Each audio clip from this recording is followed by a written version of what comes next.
And so Inanna abandons the upper world for the underworld. And as we examine how this is presented in this poem, it starts out as general. She opened her ear, and then it gets a little bit more specific. The goddess opened her ear, and then finally, Inanna opened her ear. And then she called Ninshubar. She abandoned her temple. She got the May, the M-E, and it's pronounced May articles, and dressed herself in them. She got the May articles from her uncle Inki. Inki got drunk, and he started giving things to Inanna, the May articles, which were very precious articles. And Inanna took them and got him in a boat and was headed back home. And then Inki sobered up and he, whoa, what did I do? I just gave away all these May articles to my niece Inanna. And he wanted them back. And she said, no, you gave them to me.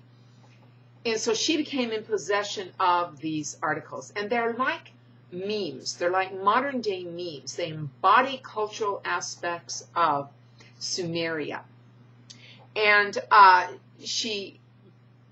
they come in many different forms, but the one that she puts on with ointment called Let Him Come, and bound the breastplate called Come Man Come around her chest. I couldn't figure this out for the longest time. Why would a breastplate be called Come Man Come? Well, because it was a feminine adornment to attract men. The same thing with the ointment. It would have been eyeliner. And so for some reason, to descend into the underworld, she was really putting on the ritz and dressing herself off. And then she sets out for the underworld, and she tells Ninshubar that if she's not back in three days, she tells Ninshubar what to do. Now, the 3 days, sacred number among many mythologies, in many cultures. And of course, we later see this echoed in Christianity when Jesus dies and basically is dead, like Inanna, for 3 days and then is resurrected. There's a big shift, though, huge shift between Inanna's resurrection and Jesus' resurrection.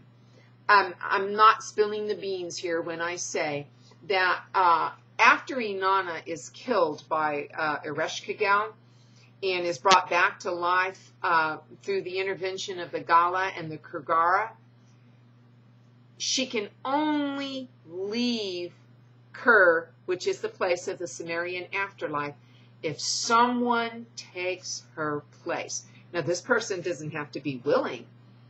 And Inanna rejects Ninshubar as her replacement. She rejects her 2 sons as her replacement, and she chooses Dumuzi. And she chooses Dumuzi because he has not mourned for her while she's been dead. He's been living it up. He has on his own May articles. And she chooses him to take her place.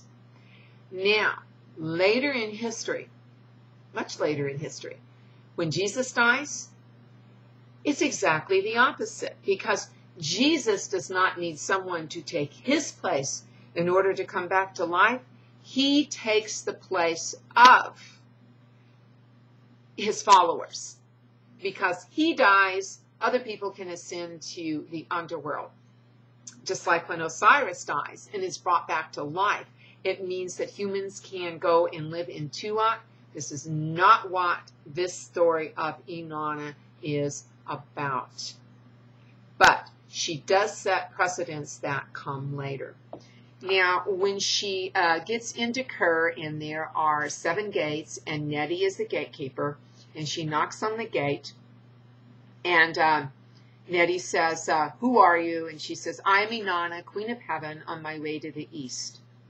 And Nettie said, if you were truly Inanna, Queen of Heaven, on your way to the east, why has your heart led you on the road from which no traveler returns? When you are dead and you go to Kur, you are there forever. However, there is another myth where Enlil gets out of Ker, but I won't go into that one because this one says no traveler comes back.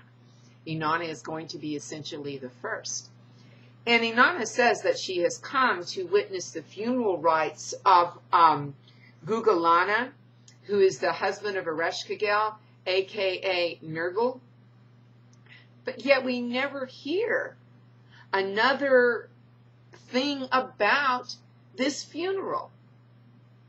It's never mentioned again. And so I take this as either something is missing from the tablets on which these were recorded, or Inanna is using it as an excuse to get into the underworld. So why does Inanna go into the underworld? Well, I have a theory, and it is not my original theory, but it's the best that I've heard. First of all, she goes out of curiosity. She is the queen of heaven. And in essence, she's also the queen of the earth. What does she know about death? What does she know about the underworld? Nothing. Now, in some scholars say that Inanna and Ereshkigal are dualities. Maybe they are sisters, and she calls Ereshkigal sister. But I think that Inanna goes into the underworld, number one, out of curiosity, and number two, to seek knowledge. And basically, those are the two same things. Your curiosity leads you to seek knowledge. Inanna wanted to know what the underworld was like. Curiosity killed the cat. Cliche, but this is what happens to Inanna. She passes through the 7 gates, and at each of the gates, she has to give up an article of the May. And finally, when she stands before Ereshkigal, she is naked.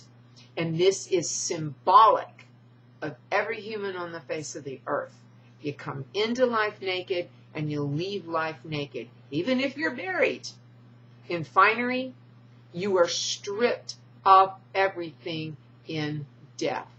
And so even though Inanna is not dying, as did Osiris and as will Jesus, in order to benefit humans, she is shown that she is no different from anyone else when she gets into the underworld. She faces Ereshkigal, death, with no finery, no weapons. Now, Ereshkigal happens to be quite jealous of Inanna. And she, in the poem, it says that she speaks the word to Inanna, and Inanna dies. And when Inanna dies, she hangs the body on a hook on a wall. This is not a very pretty picture. And every time I think of this, I think of movies I've seen with slaughterhouses where they hang the sides of beef up on hooks. Inanna is reduced to being an inert piece of meat, and she is going to stay there until help comes for her, which I'll talk in the next video.